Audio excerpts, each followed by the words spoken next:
Hello, welcome to week one of our course, Re-examining Early American History.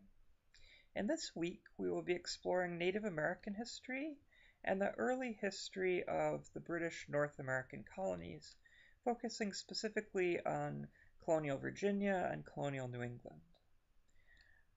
There are many myths, misunderstandings about early American history. And often what's presented about early American history is not always entirely accurate. Every country, every nation has its own founding mythology, which is meant to highlight a nation's values and ideals and a nation's image of itself. However, it's important to separate history from mythology. Um, Mythology does play an important role in cultures and societies, but history has to be an accurate account of the past. And at times, the sort of heroic telling of a nation's past really can conflict with reality. So, in this examination of early American history, I think one of the major goals is to deconstruct the mythology. To some extent, we're all familiar with the sort of heroic tale of early American history, the mythology of early American history, I think. Um, and here the goal is really to explore how was early American history complex, how did differing peoples experience early American history, and what were some of the more troubling or more negative aspects of early American history, which certainly there were many of. So I hope that it will be an enlightening exploration of early American history. A few things to note as we get started in week one. You will be asked to read chapters 1 through 3 of Boundless. It is a good amount of reading, so that will take a bit of time. For this week, you will be asked to access and look at a few online resources. One relates to Christopher Columbus, another online resource relates to Native American portraiture, and finally another relates to early colonial American life. There are two written assignments which you will be graded on for week one of the course. One is a discussion board and the other is a blog post. So I'd like to comment upon both of those, at least briefly. The discussion board assignment asks you to comment upon Native American history. Of course, the first people to settle North America were not Europeans or Africans, but were Native American peoples. And too often, early Native American history has been overlooked or given minimal attention in accounts of American history, and I do think that's deeply problematic. The Native Americans were the first to settle North America, and certainly their culture and traditions are a very important aspect of American history. So the discussion board question for this week asks you to reflect upon the Native American experience and also to comment upon how the persecution of Native Americans fits into the narrative of American history. The traditional narrative of American history tends to emphasize America's democratic values and tends to present a fairly positive view of early American history in terms of European colonization and settlement. But of course, this perspective would seem very foreign to many of the Native American peoples who inhabited the continent prior to and during European colonization. For Native American peoples, European colonization was often experienced as a tragic event, as a highly destabilizing event for their own cultures and communities, for a variety of reasons. One reason is that contact with Europeans was often accompanied by the rapid spread of disease. European and Native American peoples came from radically different disease cultures, essentially. In the Eastern Hemisphere, which includes Europe, Africa, and Asia, There are a variety of infectious diseases that had emerged over thousands of years, largely as a result of the domestication of animals and living in close contact with animals. Among these infectious diseases were diseases like influenza, typhus, and perhaps most significantly smallpox. These diseases had been endemic in Europe for several thousand years and had been, of course, quite deadly in Europe. But over time, European and African and Asian populations had developed some resistance to these diseases. Um, one example of this, there were essentially no vaccinations. Well, really, there were no vaccinations during this period of time in the 17th century. Um, so children in Europe, Africa, and Asia would be exposed to many of these diseases in their infancy and youth. And as a result, the mortality rate for children in in Europe was very high. It was about 50% of children died before they reached the age of 10.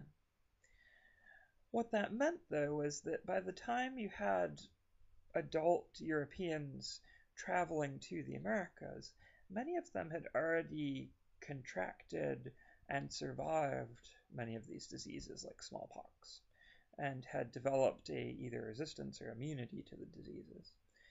Now, when Europeans arrive in the Americas, of course, initially 1492 with Columbus, and then you have the Roanoke colony in North Carolina in the 1580s, and then the Jamestown colony in Virginia in 1607, and then the Puritans later in 1620. When Europeans come into contact with Native American peoples, there's a transmission of disease cultures. And many of these infectious diseases spread from Europeans into Native American communities, which is quite devastating to the Native American communities in particular. Most of these conditions are spread through casual contact, like influenza is, and it devastated. It's been estimated that these diseases combined resulted in the death of up to 90% of the Native American population of the Americas. So it was truly epidemic swept through North, Central, South America, and the Caribbean as a result of European contact, essentially. So that's one aspect to consider, which um, perhaps doesn't fit into sort of the traditional conception or perception of early American history. Also, of course, there were territorial disputes and warfare at times between European colonists and Native American peoples. Um, European settlers were seeking land. They were seeking, well, the first settlers of Jamestown were primarily seeking gold and silver. Later settlers, though, were pursuing agriculture, were trying to set up plantation economy rooted in tobacco in Virginia in particular. In other areas, it was sugarcane production, or some areas it was cotton production or rice production. But all of this required substantial amounts of land, which of course often resulted in conflict with Native American peoples and the displacement of Native American peoples from their land. So Native Americans experienced also a loss of land, a loss of their ancestral homelands as a result of European colonial expansion as well. Um, Often in more traditional accounts of American history, there is a sort of triumphal presentation of European colonialism and expansion across the continent. But I think it's important to look at it from the Native American perspective as well, as that there's a deep sense of loss associated with this, loss of their ancestral lands and heritage. So I think that's something that's important to reflect upon and to think about as well. Um, another, um, the second assignment that you have for this week is the blog on life in colonial America. Um, Life could be very difficult in early colonial America for um, both European and Africans in early colonial America. Um, Depending on one's social status, certainly. And life in the colonies did vary greatly. Life in Jamestown in the Chesapeake and Virginia was very different from life in the Puritan colonies in New England. So that's important to keep in mind as well. Life for a poor Englishman was very different than life for a wealthy Englishman. And life for a poor Englishman was significantly different than life for an African American slave. So there were differing experiences on the basis of class, race, also gender. Life for women was different than life for men as well. So a few notes about this. In terms of Jamestown Colony in Virginia, which was the first successful British North American colony, the first settlers experienced incredible hardship. There were 106 men and boys who traveled to Jamestown in 1607, and they initially sought to find gold and silver, at which they largely failed. But they experienced great hardship. They were not very skilled in agriculture in terms of cultivating the land. In the winter of 1610, they experienced famine, essentially. The water that they drank was contaminated. It was brackish water, essentially salt water, which is not potable. You're not supposed to drink. It's not good for one's health, certainly.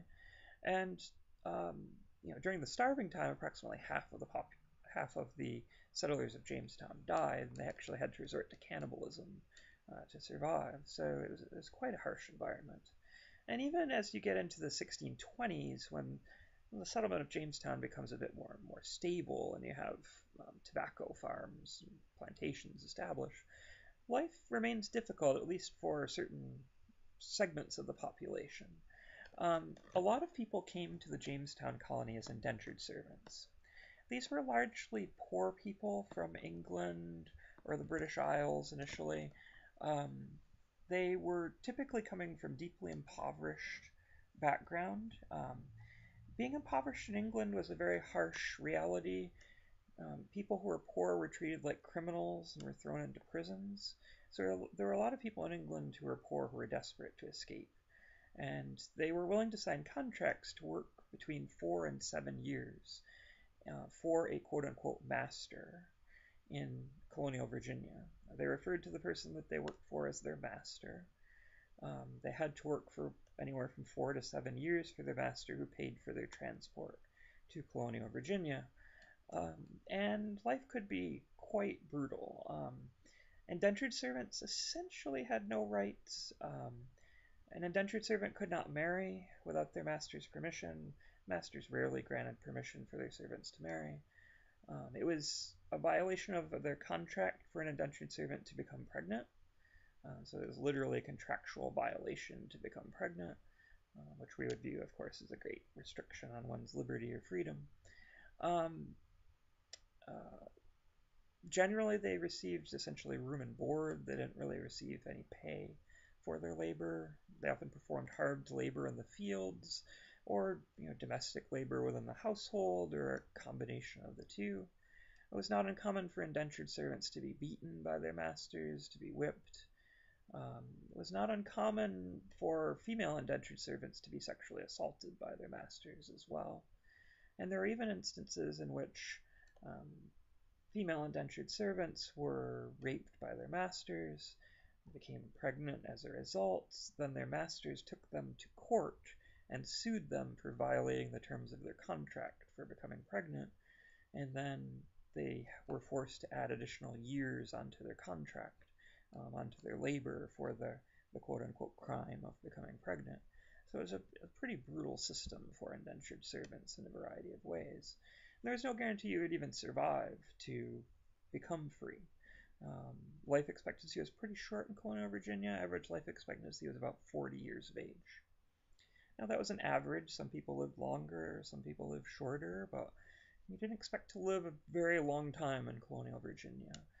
There were a variety of infectious diseases. Malaria was a problem. It was a rather violent culture and heavy drinking culture. It remained disproportionately male culture. There was a sort of code of honor in which violence was fairly common between settlers. So there were a lot of challenges of living in colonial Virginia. Now, certainly life for the wealthy was much better in a variety of respects. If you had wealth and could come over and pay for servants and land, obviously one's life could be much more comfortable.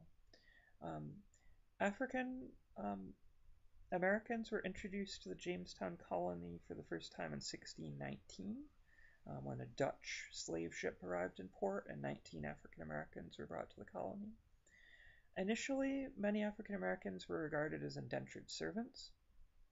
However, over time, their status began to be changed under the law to the status of slave, of perpetual slavery, to which no white persons or Caucasian persons were subjected to.